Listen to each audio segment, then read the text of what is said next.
ರಕ್ತದಾನ ಶ್ರೇಷ್ಠ ದಾನ. ನಿಮ್ಮೆಲ್ಲರಿಗೂ ಹೀರೋ ಆಗ್ಬೇಕಂತ ಆಸೆ ಇದೆಯಲ್ವ? ಯಾರಿಗೆ ತಾನೇ ಆಸೆ ಇರಲ್ಲ ಅಲ್ವಾ? ನಾನು ಸಹ ಜೀವನದಲ್ಲಿ ಹೀರೋ ಆಗಬೇಕು,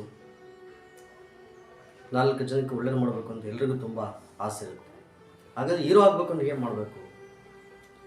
ಯಾವುದೇ ನಯ ಪೈಸೆ ಖರ್ಚಿಲ್ಲದೆ ನೀವು ಸಹ ಹೀರೋ ಆಗ್ಬೋದು. ಯಾವ ರೀತಿ ತಾನೇ? ಸರಿ, ಬನ್ನಿ ನೋಡೋಣ. ದಿನಾಂಕ 10/5/2024 ಶುಕ್ರವಾರ ಅಂದರೆ ಬರುವ ಬಸವ ಜಯಂತಿಯಂದು ವೀರಶೈವ ಸಮಾಜ ಹಾಗೂ ಪ್ರಥಮ ಶಿಕ್ಷಣ ಸಂಸ್ಥೆಯ ವತಿಯಿಂದ ಸ್ವಯಂ ಪ್ರೇರಿತ ರಕ್ತದಾನ ಶಿಬಿರವನ್ನು ಹಮ್ಮಿಕೊಳ್ಳಲಾಗಿದೆ. ಈ ರಕ್ತದಾನ ಶಿಬಿರಕ್ಕೆ ತಾವೆಲ್ಲರೂ ಸಹ ರಕ್ತದಾನಿಗಳು ಆಗಮಿಸಿ ಈ ಶಿಬಿರವನ್ನು ಯಶಸ್ವಿಗೊಳಿಸಿ ಅಂತ ಹೇಳ್ತಾ, ಅತ್ಯಂತ ಶ್ರೇಷ್ಠವಾದಂತಹ ದಾನ ಯಾವುದಪ್ಪ ಅಂದರೆ ರಕ್ತದಾನ. ನಾನು ಈ ವಿಡಿಯೋದ ಮೊದಲು ಹೇಳಿದ್ದೆ, ಹೀರೋ ಆಗಬೇಕು ಅಂದರೆ ಏನು ಮಾಡಬೇಕು ಅಂತೇಳಿ. ಹೀರೋ ಆಗಬೇಕು ನಾವೇನೂ ಸಹ ಮಾಡೋದು ಬೇಡ, ನಮ್ಮ ರಕ್ತವನ್ನು ದಾನ ಮಾಡಿದರೆ ಸಾಕು. ನಿಮ್ಮ ರಕ್ತದಿಂದ 3 ಜನರ ಜೀವ ಉಳಿಯುತ್ತೆ. ರಕ್ತದಾನ ಮಾಡಿ ನೀವು ಸಹ ಹೀರೋಗಳಾಗಿ. ಹಾಗಾದರೆ ಯಾಕೆ ನಾವು ರಕ್ತದಾನವನ್ನು ಮಾಡಬೇಕು? ರಕ್ತದಾನ ಮಾಡೋದ್ರಿಂದ ಏನು ಪ್ರಯೋಜನ? ಯಾರ್ಯಾರು ರಕ್ತದಾನ ಮಾಡ್ಬೋದು ಅನ್ನೋದ್ರ ಬಗ್ಗೆ ಈ ವೇಳೆ ತಿಳಿಸ್ಕೊಡ್ತಾ ಹೋಗ್ತೀನಿ. ಎಲ್ರಿಗೂ ಮತ್ತೊಮ್ಮೆ ಸ್ವಾಗತವನ್ನು ಬಯಸುತ್ತಾ, ನಾನು ನೀವು ಎಲ್ಲರೂ ಸಹ ರಕ್ತದಾನ ಮಾಡೋಣ, ನಿಜವಾದಂತಹ ನಾಯಕರಾಗೋಣ. ರಕ್ತದಾನ ಅತ್ಯಂತ ಶ್ರೇಷ್ಠವಾದಂತಹ ದಾನ ಅಂತ ಕರಿತೀವಿ. ಕಾರಣ, ಒಬ್ಬ ವ್ಯಕ್ತಿ ರಕ್ತದಾನವನ್ನು ಮಾಡೋದ್ರ ಮೂಲಕ 3 ಜನರ ಅತ್ಯಮೂಲ್ಯ ಜೀವನವನ್ನು ಉಳಿಸಬಹುದು. ಹೀಗಾಗಿ 3 ಜನರ ಜೀವವನ್ನು ಉಳಿಸುವಂತಹ ಜವಾಬ್ದಾರಿ ರಕ್ತದಾನಿಗಳ ಮೇಲಿರುತ್ತೆ. ಯಾಕೆ ನಾವು ರಕ್ತದಾನವನ್ನು ಮಾಡಬೇಕು ಅಂತಂದರೆ, ರಕ್ತವನ್ನು ಎಷ್ಟೇ ವೈಜ್ಞಾನಿಕ ಸಂಶೋಧನೆ ಆಗಿದ್ರೂ ಸಹ ಕೃತಕವಾಗಿ ರಕ್ತವನ್ನು ಉತ್ಪಾದನೆ ಮಾಡೋಕ್ಕೆ ಸಾಧ್ಯ ಆಗ್ತಿಲ್ಲ. ಆ ಕಾರಣದಿಂದ ರಕ್ತಕ್ಕೆ ಪರ್ಯಾಯವಂತ ವಸ್ತು ಯಾವುದೂ ಇಲ್ಲ. ಹಾಗಾಗಿ ಒಬ್ಬ ವ್ಯಕ್ತಿ ರಕ್ತದಾನ ಮಾಡಿದರೆ ಮಾತ್ರ ನಾವು ಇನ್ನೊಬ್ಬ ವ್ಯಕ್ತಿಗೆ ನಾವು ರಕ್ತವನ್ನು ಕೊಡೋಕ್ಕೆ ಸಾಧ್ಯ ಆಗುತ್ತೆ. ಆ ನಿಟ್ಟಿನಲ್ಲಿ ನಾವೆಲ್ಲರೂ ಸಹ ಸೇರಿ ರಕ್ತದಾನವನ್ನು ಮಾಡೋಣ, ಅಮೂಲ್ಯವಾದ ಜೀವನವನ್ನು ಉಳಿಸೋಣ.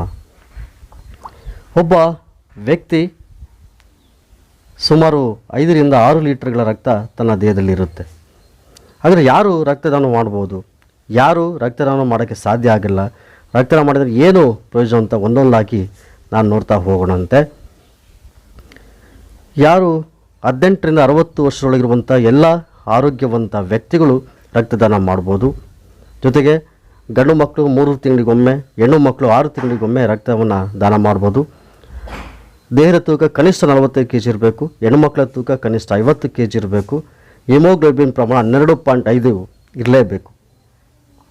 ಜೊತೆಗೆ ಯಾರು ರಕ್ತದಾನ ಮಾಡೋಕ್ಕೆ ಸಾಧ್ಯ ಆಗಲ್ಲ ಅಂತಂದರೆ, ಯಾರು ಸಾಂಕ್ರಾಮಿಕ ಕಾಯಿಲೆಯನ್ನು ನರಳುತ್ತಿದ್ದಾರೋ ಅವರು ಮಾಡೋಕ್ಕಾಗಲ್ಲ. ಯಾರು ಆಲ್ಕೋಹಾಲ್ ಅಂದರೆ 72 ಗಂಟೆಯಿಂದ ಆಲ್ಕೋಹಾಲ್ ಸೇವನೆ ಮಾಡುತ್ತಾರೋ ಅಥವಾ ಆಂಟಿಬಯೋಟಿಕ್ಸ್ ತಗೊಂಡ್ರೆ ರಕ್ತದಾನ ಮಾಡೋಕ್ಕಾಗಲ್ಲ. ಯಾರಿಗೆ ಜಾಂಡಿಸ್ ಇರುತ್ತೆ, ಯಾರಿಗೆ ಡಯಾಬಿಟಿಸ್ ಇರುತ್ತೆ, ಯಾರಿಗೆ ಕ್ಯಾನ್ಸರ್ ಇರುತ್ತೆ, ಯಾರಿಗೆ ಹೆಪಟೈಟಿಸ್ ಕಾಯಿಲೆ ಇರುತ್ತೆ, ಜೊತೆಗೆ ಹೃದಯ ಸಂಬಂಧಿ ಕಾಯಿಲೆಗಳು, ಯಾರ ತೂಕ ಕಡಿಮೆ ಇರುತ್ತೋ, ಕಿಡ್ನಿ ಮತ್ತು ಲಿವರ್ಗೆ ಸಂಬಂಧಪಟ್ಟ ಕಾಯಿಲೆಗಳು ಇರ್ತಾವೋ, ಸೊ ಯಾರಿಗೆ ಸುಸ್ತಾಗುತ್ತೋ, ಯಾರಿಗೆ ಮಾನಸಿಕ ಒತ್ತಡ ಇರುತ್ತೋ, HIV ಏಡ್ಸ್ ಇಂತಹ ಕಾಯಿಲೆನ ಬಳಲುತ್ತಿರುವವರು ರಕ್ತದಾನ ಮಾಡೋಕ್ಕೆ ಸಾಧ್ಯ ಇಲ್ಲ. ಯಾಕೆ ರಕ್ತದಾನ ಮಾಡಿದರೆ ಏನು ಪ್ರಯೋಜನ ಅಂತಂದರೆ, ಒಂದನೇದು ನಮ್ಮ ದೇಹದಲ್ಲಿರುವಂತಹ ಹಿಮೋಗ್ಲೋಬಿನ್ ಪ್ರಮಾಣ ಬ್ಯಾಲೆನ್ಸ್ ಆಗುತ್ತೆ, ಹೃದಯದ ಆಘಾತಗಳು ಕಡಿಮೆ ಆಗ್ತವೆ ರಕ್ತದಾನ ಮಾಡೋದ್ರಿಂದ. ಜೊತೆಗೆ ಅನೇಕ ರೀತಿಯ ಕ್ಯಾನ್ಸರ್, ಕೊಲೆಸ್ಟ್ರಾಲ್ ಮತ್ತು BP ಸಂಬಂಧಪಟ್ಟ ಕಾಯಿಲೆಗಳಿಂದ ನಮ್ಮ ದೇಹವನ್ನು ರಕ್ಷಣೆ ಮಾಡಬೇಕು ಅಂದರೆ ರಕ್ತದಾನವನ್ನು ಮಾಡಬೇಕಾಗುತ್ತೆ. ಎಲ್ಲಕ್ಕಿಂತ ಪ್ರಮುಖವಾಗಿ ನಮ್ಮ ದೇಹದ ತೂಕ ಮತ್ತು ಹೊಸ ಜೀವಕೋಶ ಬೆಳವಣಿಗೆ ಆಗಬೇಕು ಅಂದರೆ ನಿಯಮಿತವಾಗಿ ನಾವು ರಕ್ತದಾನವನ್ನು ಮಾಡಬೇಕಾಗುತ್ತೆ. ರಕ್ತದಾನ ಮಾಡೋದ್ರ ಮೂಲಕ 3 ಜನರ ಜೀವನ ಉಳಿಯುತ್ತೆ. ಒಂದು ಸಂಜೀವನಿ ಇದ್ದಂತೆ, ಅದಕ್ಕೆ ಪರ್ಯಾಯವಂತ ವಸ್ತು ಯಾವುದೂ ಇಲ್ಲ ಸರ್. ದೇಹದಲ್ಲಿ ಆರೋಗ್ಯವಂತ ರಕ್ತ ಇದ್ದರೆ ಸಾಲದು, ರಕ್ತದಾನ ಮಾಡಿ ಜೀವ ಉಳಿಸಬಂಥ ಉದಾರ ಮನಸ್ಸು ಪ್ರತಿಯೊಬ್ಬರೂ ಸಹ ಇರಬೇಕಾಗುತ್ತೆ. ಬನ್ನಿ ಗೆಳೆಯರೇ, ನಾವೆಲ್ಲ ಒಂದಾಗೋಣ. ಜಾತಿ, ಮತ, ಧರ್ಮ, ಲಿಂಗ ಭೇದವನ್ನು ಬದಿಗಿಟ್ಟು ರಕ್ತದಾನ ಮಾಡೋಣ, ಜೀವದಾನ ಮಾಡೋಣ. ದೇಶದ ಮತ್ತು ವಿಶ್ವದ ಶಾಂತಿಯಲ್ಲಿಯೇ ನಮ್ಮೆಲ್ಲರ ಭವಿಷ್ಯ ಅಡಗಿದೆ. ರಕ್ತದಾನ ಮಹಾದಾನ. ನಮ್ಮ ರಕ್ತದಿಂದ 3 ಜನರ ಅಮೂಲ್ಯವಾದ ಜೀವನವನ್ನು ಉಳಿಸೋಕ್ಕೆ ಸಾಧ್ಯ ಆಗುತ್ತೆ. ಹೀಗಾಗಿ ನಾವೆಲ್ಲರೂ ಸಹ ನಿಯಮಿತವಾಗಿ ರಕ್ತದಾನ ಮಾಡೋಣ. ಎಲ್ರಿಗೂ ಧನ್ಯವಾದಗಳು.